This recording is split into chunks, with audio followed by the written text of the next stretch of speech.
super sport, wet paint, big feet. I pull up and kill shit, 6 feet. Alright, 6 feet, going deep. It's Torius with Rari. Alright, Rari. Why don't you tell us about what you do? I do events and marketing. At first, it was just me, but now it's a team and I. So you were here before a couple months ago. Yeah. What's changed since then? What's changed is definitely growth, more experience, more organization, more structure, and new teammates, which is always exciting. If they have great energy. Is it easy for you to recruit new people onto your team? It is. I'm not gonna. For me, it is easy. I mean, getting used to the new people and everything. Well, I'm a people person, so there's really nothing really. There really isn't anything difficult about it for me. I get along with all type of people, and I just like positive people. So if you're a positive person, if you reached out that you want to help, or if I recruited you, whatever the case may be, you're here for a reason. So I try to mentor and you used to working with you. Yeah, I try to help out any way I can. I try to show you the ropes. I try to figure out how we can connect what we have going on with what you have going on, how we can all grow and not just me grow. I feel like there's enough opportunity for everybody, and if there's enough opportunity for everybody, why not help everybody out? Yeah, of course. So how was the Saw Baby show? The Saw Baby show. What aspect of it? So how did that plan go? Was everything according to plan, or was it there's a couple mishaps here and there? Well. Start from the beginning. Okay. The night we got there for sound check, and nobody from the club was there to open the doors for us. Oh, really? Yeah, sound check didn't start on time, but we pulled through. How long did you have to wait for it? An hour. Oh, wow. With the artists outside. I'm not gonna say that the club people weren't there, but there was, we assumed they weren't there because it took us an hour to get inside. But there was a lack of communication. I know on our part we did good, but things happen. Yeah. Did they know you were coming? Or? Well, we communicated that we were coming, so we assumed that they knew we were coming for sound check. We did conduct the sound check. It just happened later than we expected to have it. So we did sound check, but before the show started, right? Yeah, before the show started, we had sound check. I actually just made sure that we got in, and when I made sure the DJs were there, I made sure the DJs were there. I made sure the artists were there. I made sure that they had their music and everything, and then I actually had to go and leave. And my partner was like, oh no, where are you going? I'm like, I have another event to help out with tomorrow. Oh my God. And the next day it's Labor Day weekend. Yeah. So I'll be right back. It's down the street. If it wasn't down the street, I wouldn't be going. So I left to go to the venue where the next event was to prep stuff for the next day. And then I came back and he was like, oh my God, it was so much. I'm so happy you're back, yada, yada, whatever. I came back and the doors had opened not too long before I came back. So the doors opened. He was downstairs, handling the door, the guest list and everything. And I was upstairs making sure the show was going how it was supposed to go. Everyone performed. We had a great amount of people. Ticket sales were good. Who were some of the performers? Louis Savage. We had Louis Savage. We had Young Gordon. We had Johnny O.Z. We had... Who else did we have? Saw Baby, of course. Was there a lot of people turned out, right? Huh? A lot of people came. A lot of people came. We used the 3rd floor of the club, and it was, most of the space was full. So I was happy with what we brought out, with what everybody brought out collectively. And then at the end, we had way more people come, but, there was miscommunications and things like that. So we had way more people out, and I would have loved to see those people inside and see what the room would have looked like with all the energy. But I remember I was waiting outside and I saw a couple people that were like, yo, I was supposed to get in, but I wasn't sure if they were waiting for this baby show or like the after party. Well, I don't think they were waiting for the after party because they were trying to get in. Did you go to the after party? I was going to go with Saw Baby and his people, but it was just a long night, and the rest of the team was like, oh yeah, we're like really drained, and I'm like, you know what, it was a long night. For this one time, let me skip out on this.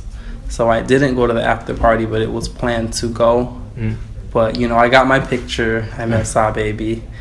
And I didn't want to get drunk, which was all the after party was going to be, me drinking and I didn't need to do as much to do during the after party, right? Like as you would have had to do in the show. No, I wouldn't have had to do anything for the after party. I would have just went there and had a good time. But I was so drained from the show itself. On my end, I did everything I was supposed to do. But the only problem that night was the miscommunications with the club. Had it not been for those miscommunications, had I made sure that we were really on the same page, everything would have been good. But performance-wise, Was that the first time this happened to you? Like that you had like miscommunication with like... Yeah, I don't know what they interpreted, but I don't know. I'm not going to say how they interpreted it. I don't know how things were interpreted, but this is the first time that was just the problem, if that makes sense. Usually, things don't always go how as planned. Like things don't always go as planned. As far as the operations that did go as planned, but the only thing we couldn't control was, their actions. They're part of everything. Yeah, they're part of everything. That's the only thing we couldn't control. But it's the first time that the only problem was the club, the space itself. But it's always something. So I'm not even upset, because if nothing would have happened with the space, it would have probably been some other type of problem. There's always something. Everything can't go 100% smooth. Would you book another show there? Not there. that venue isn't a concert show type venue, so I wouldn't use that place. Yeah, I go to a lot of shows at Heart. At Heart, yeah. Well, I guess for me, it is. It isn't. I wouldn't do it for that. Well, I think they just host a lot of shows, Yeah, so I personally wouldn't do a show there. It was too much things I had to worry about that I wouldn't have had to worry about somewhere else, like the stage. There's other places that stages could be built in, but they don't have a stage. Just a lot of little stuff that I know. Like I have relationships with too many venues to just go through unnecessary stuff. I've done a few things at Heart. I just wouldn't do a show at Heart. So me personally. What about like some other like events that you've thrown? I've thrown not too many shows. No, like just like parties and stuff. Oh, parties. From Halloween parties, Halloween parties, charity events, college parties, private mixer events. The last party I threw at Club Heart before the show, I think, was for Jimmy Levy. You should check him out. He had he had a song, and we were promoting the song, and then we had a party at Club Heart for him, and that went great. That actually got me a client because they loved how that party went. We had no problems. So you guys are working like together now, or like is it like more of a you and the client that you got? Me and the client that I got from that, we are working together right now. Can you say what it is that you're working on, or are you going to the Tanir, she's an artist from Slip and Slide Records. It's another part of the company that we're getting into. At first this was just parties, but then it became so much more. It became project management because people loved how we run our own events. Would you just like describe project management? Project management would be basically everything we do for our own event, but for somebody else. So let's say somebody booked whoever.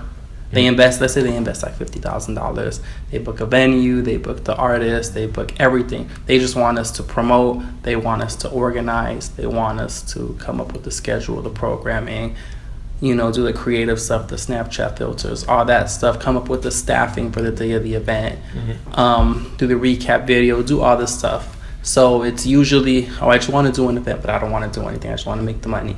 So we're like, okay, well, that's what we're paid to do. So that's the project management part of it. We're getting into the music industry really heavy. Like with the shows and stuff, or like with shows, but more so with artists. Like what do you do outside of the shows? Like artists. For artists?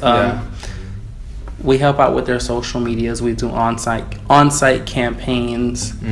We do like PR work.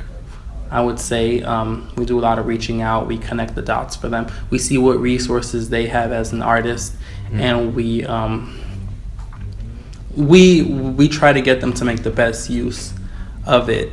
Because I know, like I mentioned last time, people aren't aware of the resources they have until you write everything down, or type it all up, or put it on a board and start connecting. That's when just like you told me the other day, like connecting the dots. Connecting the dots, making sense of things. So that's what we as a company help these artists do.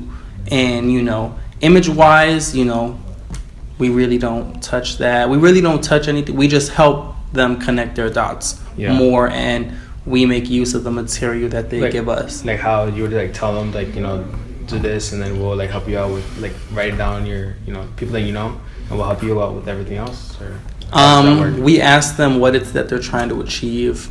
We research everything they have. What if they just tell you like, oh, I'm just trying to be like big, or I'm trying to be famous, or I'm trying to get my name out there? Like what would you respond? Well, our first part of the project is we see if it's even workable. Right now, what we'll do is we'll do a whole evaluation of it. So it's like if somebody contacted us and they wanted us to work something out, when it comes to it, the team would do a scanning of the situation, check out their social medias, SoundCloud, everything they have out, their music. We would see if it's marketable.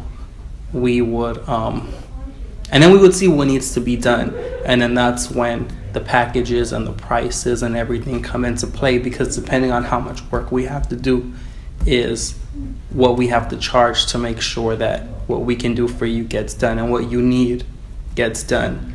So all it really is having people that know what they're doing and having the right budget to make these things happen, because a lot of people want miracles or want you to do things off the strength with like no budget too, sometimes with no budget. And I'm like, I don't speak for myself. I'm like, well, I can't do this by myself, and I have other people that help me. Because exactly, it's not, they think it's just you. They think it's just me. They think it's just me, and they don't know how much work it really is. And then they think I have like all my stuff together and I don't, or they think like, they want me to make them my priority.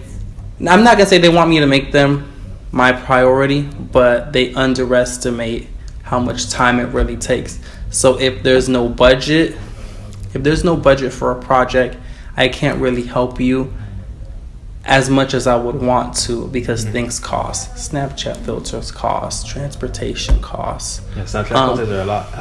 Have you done them?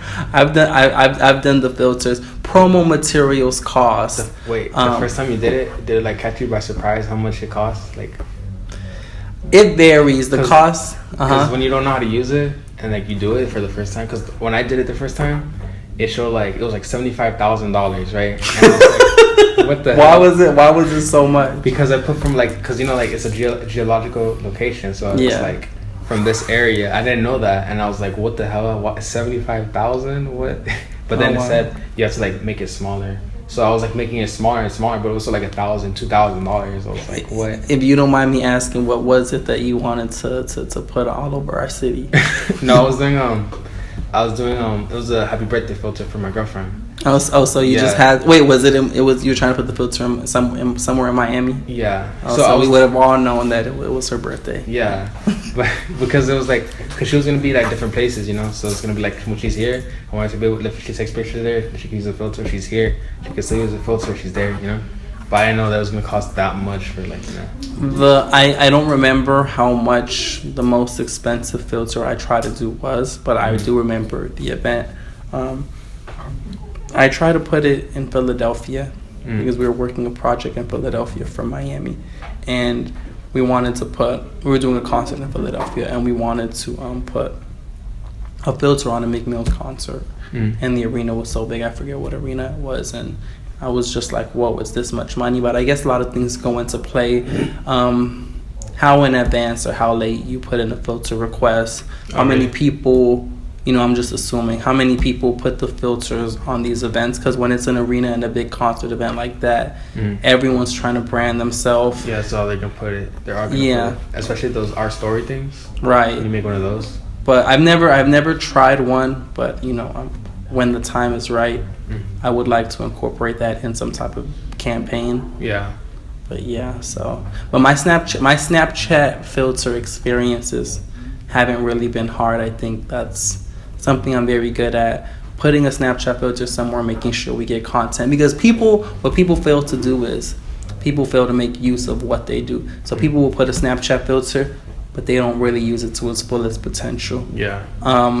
You know, what you want to do is put up a Snapchat filter, and you want to get people to engage with the filter, because then what's the point of the filter or whatever? So, you know, sometimes I'll put filters on multiple locations, and I'll split up the teams where we go from like location to location, and we get people to use the filters, and we get them to send us the content, or we keep the content. And what's great about Snapchat is you can put a filter, and let's say you get 100 people to use your filter, it goes to all their followers, and then Snapchat will actually give you the analytics of how many people were reached beyond the 100 people that used it. So if, let's say, just me alone, I have 5,000 followers on Snapchat, you have 200 followers, another person has 1,500, it all adds up. So it adds up for the 100 people that used it plus the amount of followers that it reached from each, or how many people saw. So I guess it counts how many story views everybody got,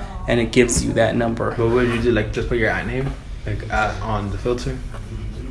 For who? Oh, you mean for the if people? You're trying to get your name out there, like that would be a good idea. But if you just like put an ad name, so people are like, who's that? So Snapchat doesn't let you put ad names.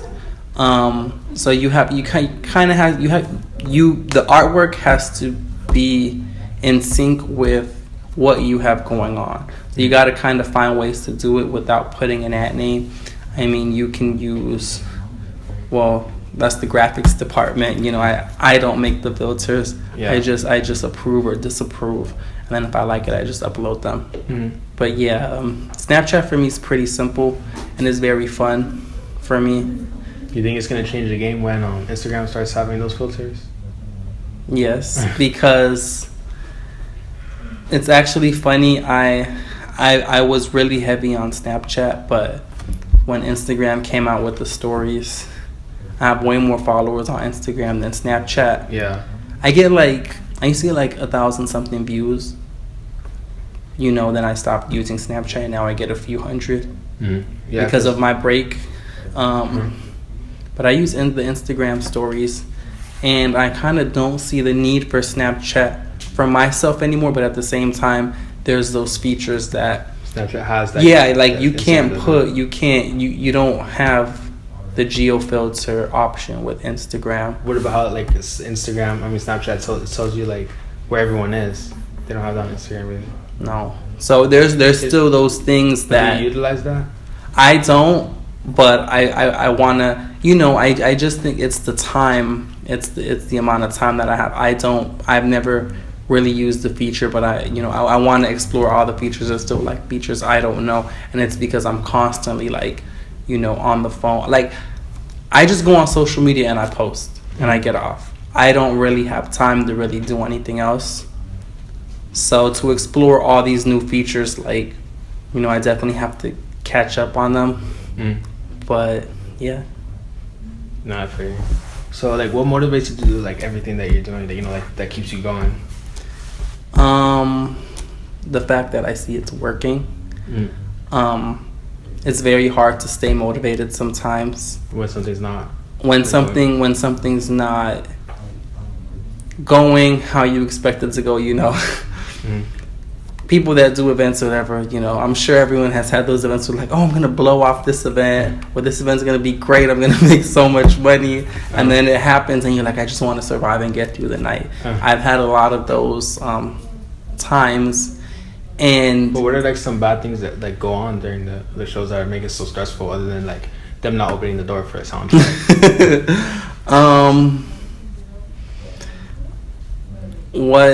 Some things could be, I've never really had problems with the crowds, but it's a lot of like little customer service issues. Like I try to make sure everybody's happy, because it breaks my heart when like somebody can't get in. Yeah. Or if there's taming the people is usually a hard thing, because like there is security, but sometimes they don't catch it all, or whatever, or like everybody wants to get your attention for something, or making sure that the staff is on their job, or it's just random things that pop up, like the police coming. I think we talked about that before, and we haven't talked to the police. Maybe.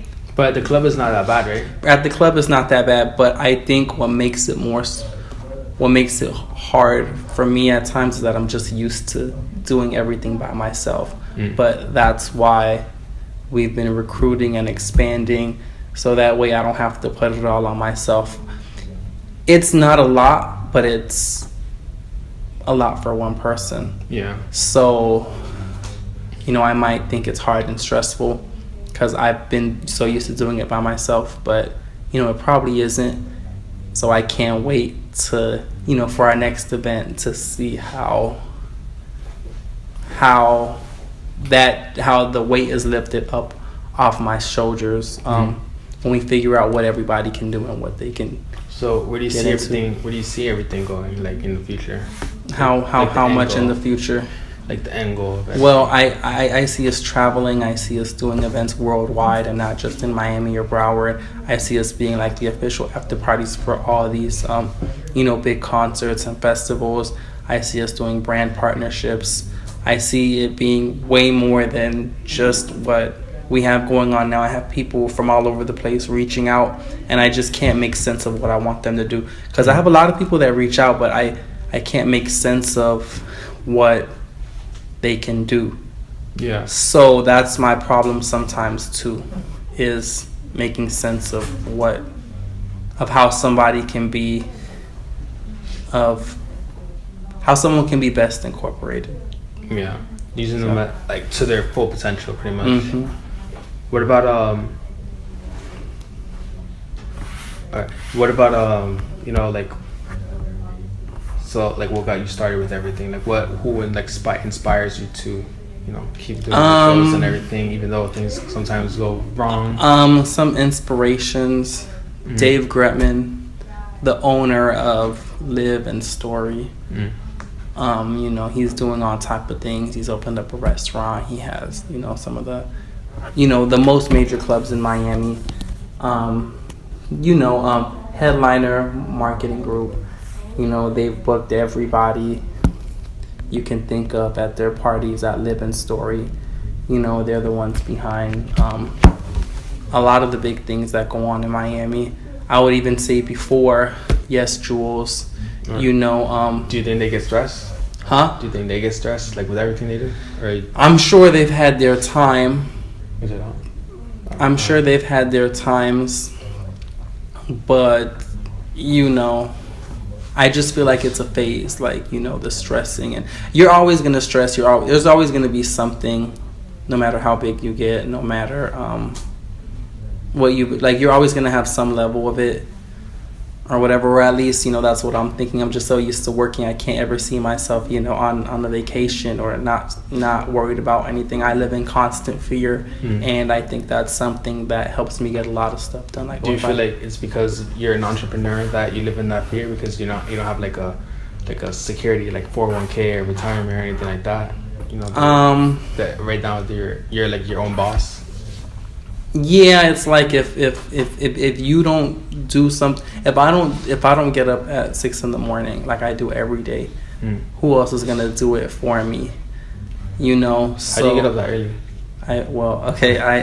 My grandma wakes up at 5:30 every day, so I have my grandma wake me up I've had my grandma wake me up when she wakes up.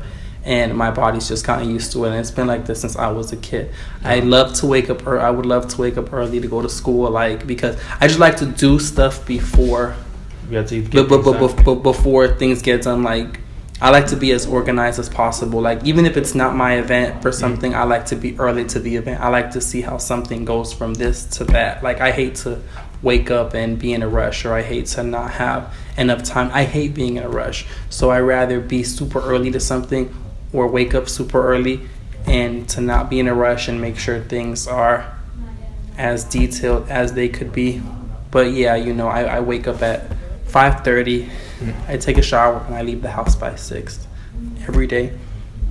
And so are you like a very habitual person? Like, you have like everything has to be like, because I remember you told me last time that, you know, everything has like, you know, you like to have everything appointed for like appointments. Yeah. Like, is everything like in your life like that systematic? Like, do you have like you just like automatically do everything? No. My personal life is a disaster, but I'm more in structure. I have way more structure in my business life, and I keep saying, I'm gonna, you know, fix up my personal life, but I can never get to it. But that's because, you know, it's like this is. Do you ever keep your room clean?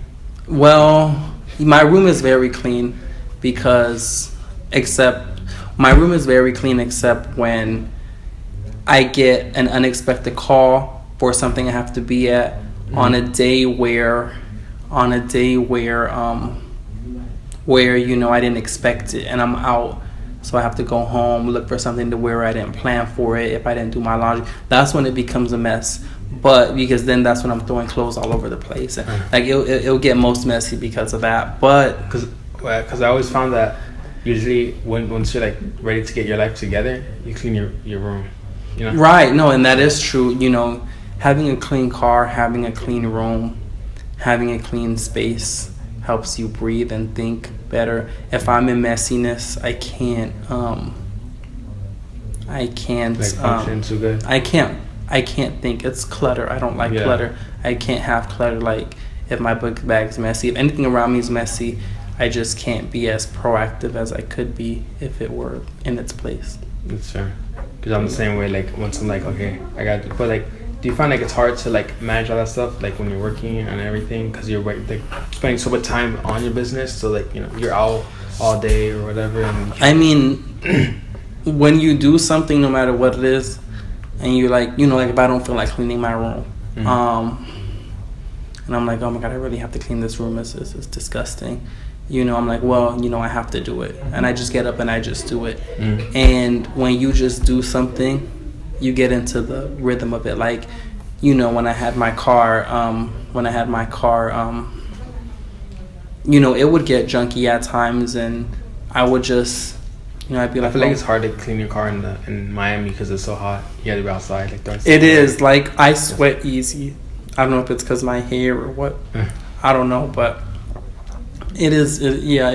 But I find it with anything I do, I end up liking it. Like when I start to clean my car, like I like to see that it's coming together and it's cleaning the air freshener. Mm-hmm. You putting the air freshener and doing all that at the end when I had my car. My room, I like to see things coming together. And the best part is when you find stuff that you thought you lost. Oh yeah. So that's always The other day I looked in my rewarding. camera bag and I found $200. You see, there's an example. Like I know I've come across money, not $200, but I think the most I came across was like $50 that I may have lost or whatever. The best is like when it's in your pants, like when you fold your clothes. Or like when you do your laundry and the money washes too, but it doesn't really wash. And yeah, I mean, I've had those times all the time. And I don't know, I guess I have a bad habit. I lost my wallet, and right now I don't have a wallet, so I'm just sticking money in my pants and my book bag and all that type of stuff. I would stick money in my phone. I do that too, but then it becomes too much to put. That sucks. So, but yeah, I actually need to go get a wallet today now that we got on that conversation. Sorry, money. Mm-hmm. What about so how easy is it for you, or difficult to like balance everything in your personal life with your business life? There's no balance. My personal life is a complete disaster, but people don't. I'm not gonna say it was a disaster because things can always be worse. Mm-hmm. But I'm always hearing people's problems, and you feel like you're the type of person that people can go to listen. Yeah, I'm always giving advice. I'm always listening. But then I'm like, these people have no idea that they really don't have any problems. Yeah. Like, I have problems. They're like the first world problems. Right. Like, I have problems. And these people will never know because, they see what I'm doing and you wouldn't think I had problems. Yeah, because the way you make it seem is like you're on top of the world, and to them it's like, damn, I see him doing good, so let me go ahead. Right. And it's like I do these things without certain things. Like, I started off doing this with no money. I quit my job. I struggled for like a whole year and a whole bunch of other stuff that we'll get into in like another interview. When things grow, I can expose more things. But right now I can't do all of that. But I don't have a car anymore, so I Uber and Lyft everywhere, like everywhere. A lot of the money I make goes to that. So I make enough to sustain myself, and I guess it works out because I like what I'm doing, and I'm very persistent. But yeah, I listen to people's problems, and I'm like, is that like your biggest vice, or like do you have any others that you have that steers you away from like what you're trying to do? What do you mean, like people's problems? Not like vices, like vices, like. Give me an example of a vice. I don't know, like smoking or drinking or like doing anything like that. Okay, so what's the question? Do I stay away from them or are there vices I have? Yeah, what are some of the vices that you have? Oh, I drink. I got corrupted at work. Really? When I used to work retail. We used to have these outings. We used to go to the beach after work and stuff. They would bring liquor, and I was corrupted into drinking. And I used to be such a lightweight, but now I drink a lot. Like, more tolerant.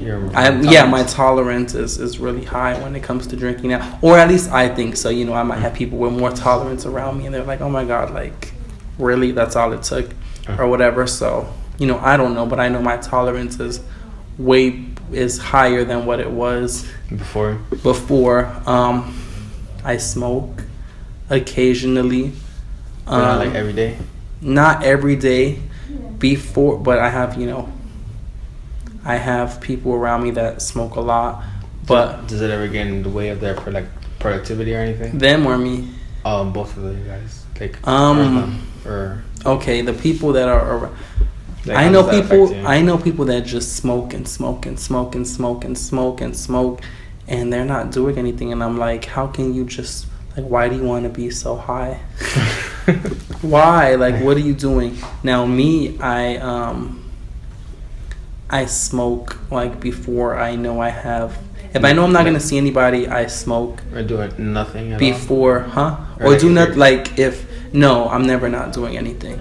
But I smoke I know this is bad, but like I'll smoke to keep calm, and then I'll drink like a Red Bull and coffee, and you know, to like have speed. So even though that's bad for me, so I've like slowed down on doing that. You're like down and up and at the same time. Yeah, like when I smoke, I'm more detailed, and then when I have the coffee and the Red Bull, I'm like, you know, I have the speed, so I'm, you know, being detailed, but I'm faster with it. But I mean, I smoke to calm myself. Like the day of events, you know, my friends will like be like, "Oh, you need to smoke." I'll smoke just enough to like. I feel like, what does it do to me? It calms me down. Like I won't be like, you know, yada yada yada, like screaming or whatever. Or like, what's going on? Like I'll be like, oh really, that happened? You know, just go do like. I'm most more. Most people are just like, yo, I'm high as fuck. I don't even want to do anything. You know, right? Don't talk to me. I do. I mean, I don't let myself get to that point. Well, or I tell myself like I still have to do it. Like this morning, I woke up and I left the house and I went to have breakfast, and I was so tired, and I wanted to like. I said I'm gonna go back home and take a nap. Because, you know, at my house, I usually go, like, across the street, like the Dunkin' Donuts or the Taco Bells or things like that, because I don't have an office yet. And I fought myself from not drinking coffee and not taking a nap. And I said I just have to get used to... You're staying up so long? I have to get used to waking up naturally, because I always drink coffee or whatever. I could go to sleep late and wake up early.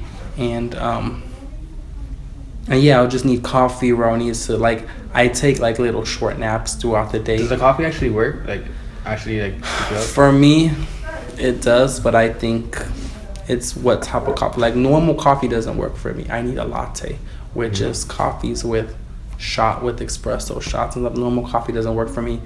Red Bull doesn't work for me. I can't drink the little cans of Red Bulls. I drink like the big cans of Red Bulls and the big cans of Monsters, because those little things don't do anything for me at all. You gotta watch out for your heart. I know. That's why. Okay, when I know. Look, when I used to work at Forever 21, I was always like this. Like I always like to show what I can do and how fast I can do it. So I was at, you know, when I was at Forever 21 and I was at H&M, like, you know, I was always trying to be like team leader or manager and things like that. So I used to always like try to finish my section super fast. Like I like when you can do the impossible, like at Forever 21. You know, usually per section you'll be like, let's say 5 people closing a section or whatever. If 3 people called out or whatever, and they'll be like, oh my God, like I like, you know, to show that it's just 2 of us and we'll be done before everybody else. Or I like when they're like, oh my God, today's so busy, we have a lot of call outs. Hey Anthony, can you come into work today even though you're not on the schedule? I like to come in and I say, when I come, I'm gonna make the difference. They're gonna be like, oh wow, like, you know, all this got clean within an hour of you being here. Like I was always that person. But to do that, I have to drink these coffees and these Red Bulls, and like I get instant speed. What about if like they called you in and there was nothing to do? Have you ever felt No, they wouldn't. They wouldn't call me in and there'll be nothing, and there's nothing to do, because these companies are very stingy with their money. So, you know, on days when I work and I think there's nothing to do, they're like, no, there's always something to do. But when there's nothing to do, really, I come and work on this. Like I sneak, like I work on like this type of stuff or whatever. So like I'll go to the back or I'll go to the register and I just work on this stuff. One thing I like about working for other companies is I apply their structure to my own. Oh, yeah. So like whatever they do, I do, and apply it to what I'm doing. Because it's obviously working if it's a big company like that. So like I'll print out the you know, I printed out a lot of stuff yesterday. I just like to make documents and print them, just because like. I thought of doing that because my job does that too, like the, you know, like the tables and spreadsheets and all that stuff. Because I remember we said like I make a lot. Yeah. So, but because the thing is like I'm always consistently updating them, you know. But I feel like isn't it easier like if it's just on the computer and you can just use it on the computer? No, I like to update things and print stuff out, and okay, it's better when you can touch something.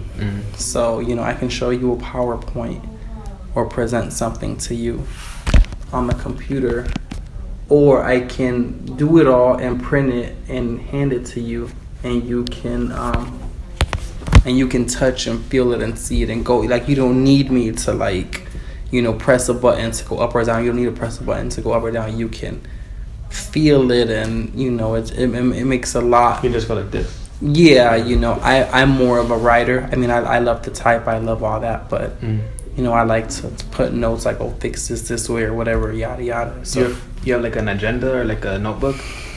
I have a lot of notebooks, but I hate my handwriting. So, because to me, I'm never motivated to like open the notebook, because I like, it's hard in my storage or my room or whatever. It's full of binders. I buy binders and organization stuff like almost every day. But I never stay consistent with one notebook. Like, I hate my own handwriting. So, if I liked my handwriting, I could be consistent with the notebook, but I don't like my handwriting, so that's why I type up everything. Maybe I'll write notes, type it up, throw the notes away, or keep it, whatever, and have it like that. But I can't stand my own handwriting, so I don't really use the notebooks like I should. Like, I love for girls to write notes for me because they have great handwriting and it looks pretty to like look at. And I think that detailing like that goes a big way. Like, when I print things, I have to print it in color, because if I don't print it in color, I'm not into it. Like, little stuff like that, like if the notes aren't written pretty. It sounds really expensive. What? The printing in color. Printing in color. Yeah, but quality costs. Sure. And quality helps you get stuff done. I can't do things in black and white because it's just boring and dull. Like, the projects have to be exciting. Things have to look vibrant. Like, maybe when we leave here, I'll show you like my binders and just show you like how color like really makes a difference. But that's like one of the most important things you said from last time, that organization is key. Organization is. But what about entrepreneurship? Like, what was the actual thing that, like, what like inspires you to be an entrepreneur? That you don't have to that you're in control of your own promotions in a way. As what you're doing grows, so do you, and your finances and your mindset. How would you like define what an entrepreneur is? An entrepreneur, everybody, not everybody, but people will like, try to open businesses and start brands. Like, oh, I'm an entrepreneur now, I'm trying to do X, Y, Z. But you're a real entrepreneur when you've gone through sacrifice, when you've gone through losses, when you've had successes, when you persevere and keep going. Not just because you're trying to do something, but when you're doing it, that's what really makes you an entrepreneur. So yeah, it's things like that. It's like, some people don't really know the struggle of entrepreneurship. I don't know. Like, you can be I don't know if to count somebody already having the resources to do something and not having earned them as an entrepreneur. I don't know if I can consider that entrepreneurship. I mean, sometimes that happens. Like, sometimes like someone's like dad or mom, they're like, oh, I have all this stuff, but if you want it, you're gonna have to get it the same way as me. But I feel like, because if they do have it like that, they're at more of an advantage, because you don't have to just be in a struggle to be an entrepreneur. You can be like having $1 million and you're like, oh, you know what, my dad or my mom's doing this, and do this and make my own way, Right. It doesn't disqualify you from being an entrepreneur, but when you've really worked so hard to like get it, it's like you just look at things and you're like, really? I know I can't think like that. Well, I don't voice my opinions on things like that. Like, when I meet people and I'm like, they're like, oh yeah, I have X amount of money in the bank account for this or whatever. In my head, I'm like, oh, that's more money than I've ever seen. But that's why I like the project management, because I'll deal with people that spend so much money on these events that I could not do right now. Like, booking $50,000 artists. That could what? Like, people okay, I have to negotiate. I negotiate with venues. I try to get things at discounted prices. I really, when I do my personal projects, like the money, it's not like we have a really big budget. We make the most out of what we have. But the people with all this money, they put so much money into it. And before I come in the picture, before they like find a project manager, they try to do it on their own. And like, how do you find people like that? With budgets like that? Referrals. I've worked with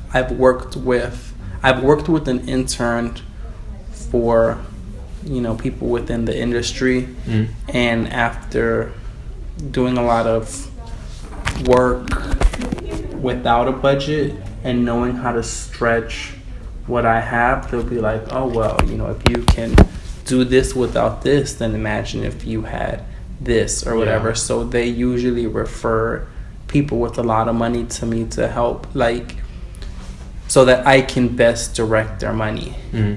So that's usually how it happens. Or people just want to invest into events. Like, people want to invest into events, and there are people that want to do events. So I'll partner them up, and then I'll just manage the whole thing and be like that middle person to manage everything. Or whatever. But yeah, that's how I usually come across it. Referrals and networking. I know who to network with. I have the eye for, I'm not going to say who I see is a waste of my time, but if I don't see potential in the situation right now, I kind of, I'll keep the relationship with you, but I have to, go after what I know is profitable, because I feel like everybody wants me to help them, and everybody gets mad at me for stuff, like for the dumbest things or whatever. But I guess, like, I can't help you if I'm still trying to build myself up. Yeah, exactly. So that's why I tell everybody that helps me out, because a lot of people will come and try to help me, but they'll just try to steal all my resources, and that's stupid of you. Yeah, that's stupid, because you can't come in and take everything that I worked so hard to get and achieve. Like, I may not have a whole lot of money, but I do have a lot of resources. Like, a lot of the people that I work for, they all have... How they take them? Like, they would like try to sabotage you? I'm not going to say sabotage, but, like, you can just see it. Like, there's a code of ethics that goes into this that people may not know, or at least it looks like that to me. Like, if someone introduces you to somebody that they obviously have a strong relationship with, don't go and try to be that person to that person, if that makes sense. Like, try to imitate them or mirror them? Like... What do you mean? Okay, like, all of a sudden now in people's bios, like when they work with me, oh, I do like marketing, model, this, that, and I'm like, how are, like, that's things you want to be, but you're not that. Or like when like I introduce people, oh, what do you do? Oh, everything Rari does. And I'm looking like, I feel like asking you, what do I do and how do I do it? Like, it's just like, I just see things, or like... Do you feel like what you do is well defined? Like, it's easy to just say, oh yeah, I do this thing and that's what Rari does? Or is it just like... No, you can say... I know you do a lot of things. You can... Like, I have people that like say, oh, I do everything he does. And I'm like, my mouth is just dropped. Like I can't believe you're saying you do everything I do. You don't wake up at 6 a.m. You don't deal with 100 phone calls a day. You don't do these things from scratch. Like, that's very insulting for someone that I'm helping out to say they do everything I do, because that's absolutely not true. Like, this isn't your only source of income. Like, there's a lot that goes into this. So, I don't want to put too much out there, because it's best for you to not let the enemy know that you're the enemy, if that makes sense. Like, no, of course. So I don't want to go into too much about, how do people try to do this and that. You just know when you know. You know, so yeah. So let's say that you had to get like $100 at the end of the week. What would you do to get it? Like, you don't have a job, you don't have anything. Like, no, you're just like you right now. What would you do to get those $100? Okay, there are times where I panic and I'm like, oh my God, I have no more money, or I have to pay this person, or I have to do everything, or whatever. Keep yourself busy. I would say I keep myself busy to get the $100 or to get whatever I need, because I find when I keep myself busy, something comes out of it. So, I just find something to keep myself busy with, Do you ever feel like if you spend money, you're going to see it back again? You're like, it's like a sacrifice. Like, okay, I have no money, but I have this and I need this done. So let me just spend it and I know it's going to come back. Does that ever happen? Yeah, like usually I have, a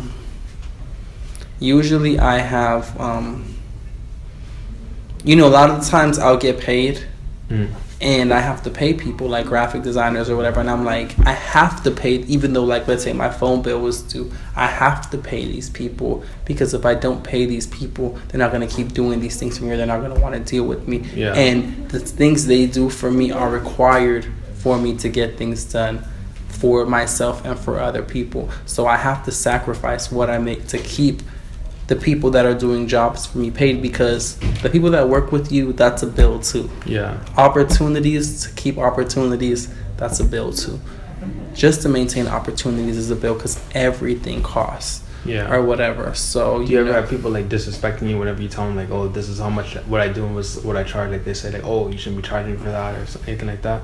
No, because what I do is I make sure I type up or print out or really lay out the details of what it is that I need to do. Now, I have people that try to go around paying that much money, but they're blowing a whole bunch of money on other things, and I'm like, it's ridiculous. Like, you're spending all this money on this and you're trying to achieve this, but if you gave me what I'm charging without, playing games, I can get it done for you.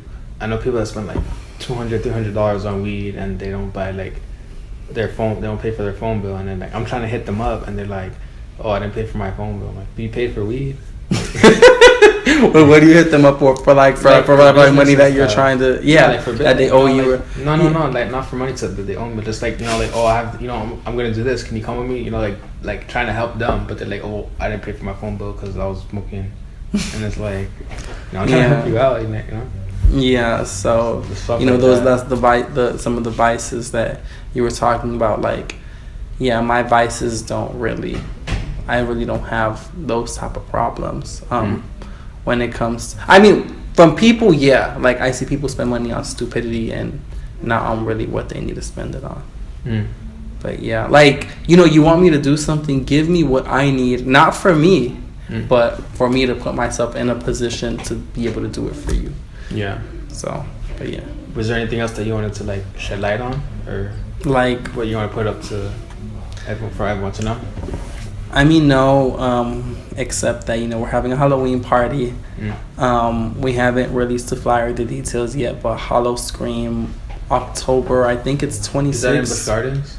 No, it's gonna be in Hialeah. It's at the Miami warehouse. So, we'd love to see you there.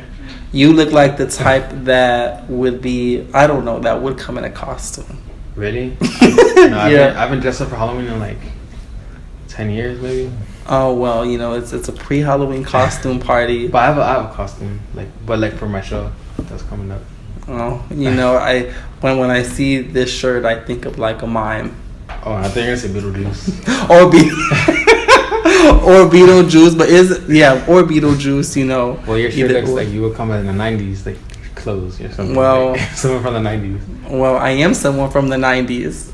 Are you really? I was born in the 90s. No, I mean like growing up. So, no, but yeah, so, hopefully, I don't know, I just know that I just have a feeling like you'd come in a costume. Or at least I'll encourage. I'm not sure.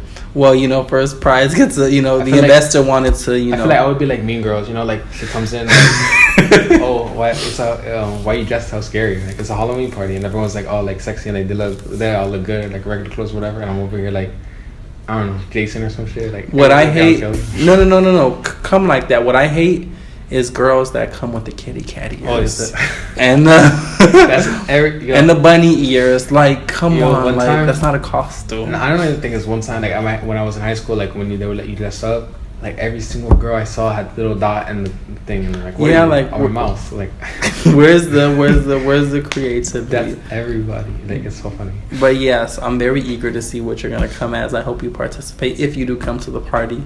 You know, but yeah, it's Thursday. What is it? This Thursday? No. Thursday, October 26th. Oh, okay. Thursday, October 26th, Hollow Scream 17. Pre-Halloween costume party. I did it as a pre-Halloween party. I try to bring a lot of people. Oh, thank you. Bring a lot of like scary looking people. Like, hopefully your people dress up. Are you saying I was scary? No. No. I'm saying have them come up dressed up, and you know. Or whatever. I hope you're not kidding about bringing the people. No. But yeah, I know how it is. Yeah. But yeah, you know. We'll take care of you. You know, maybe we can. You know, you can interview schedule some monsters to. Huh? Can I perform? We'll see. We'll figure it out. Yeah, I should be a chicken tender sub for a chicken tender sub. Yeah. I remember I was Walmart one year. For I was Walmart. I went to Target the other day and they have taco costumes. I want to do that. How? Oh my it's like god! Like you just like put it on and you just like close it and you're like a taco. Well, it's okay. So you'll be you know, it's a possibility that you'll be a taco. My girlfriend was wearing it. I said, let me take a picture, but like look sad. She's like, why? I don't know. I was gonna say, put as a caption, I don't want to talk about it. Wow. Well, you know. If you're gonna bring her, you definitely don't want to be a taco and be some type of snack to all these other girls at the party. If you bring her, so she could be a burrito. Oh, okay. You can be snacks together. Yeah, you guys can be snacks together. So do you have like any like entrepreneurial advice to anyone like starting out to become like, their own boss or like starting their own like company? Yeah, I just say, you know, if you're not one of those people that already is born into the resources or whatever, you know, just be prepared for a lot of sacrifice, a lot of disappointments, a lot of deception.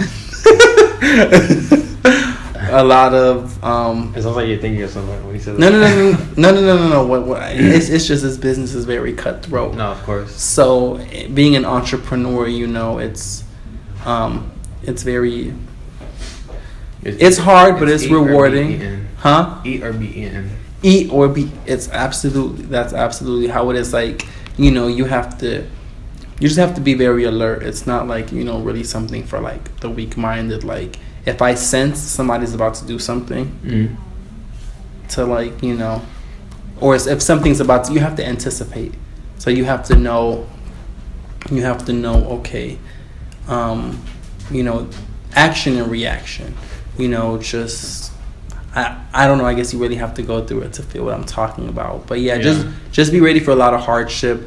But you know, if you can get through all that, you know, it's very, very rewarding. And you know, some advice that I have is to just please yourself.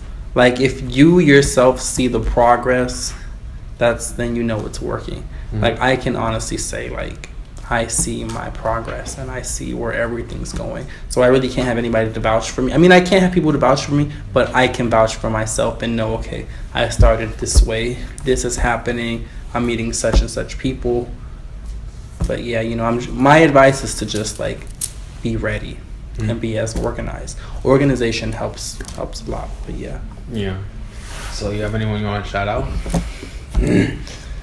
A lot of people, but I don't know, that'll take like a whole nother hour.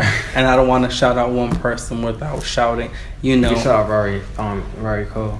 Oh, yeah. I shout out everyone. Rari and Co. for, you know, for definitely believing in the company and the vision and for what we have going on. But yeah, I want to shout all of us out, like, you know, the team, for everybody who will be part of the team, for everybody who's to come, for everybody who's helped out and who's no longer with us, I want to thank them too, because even though they're not involved anymore, you know, they still got you to where you are today. Yeah, they still definitely contributed. I wouldn't have been able to do a lot of the stuff that I've done or meet people that I meet without those people. So, you know, yeah.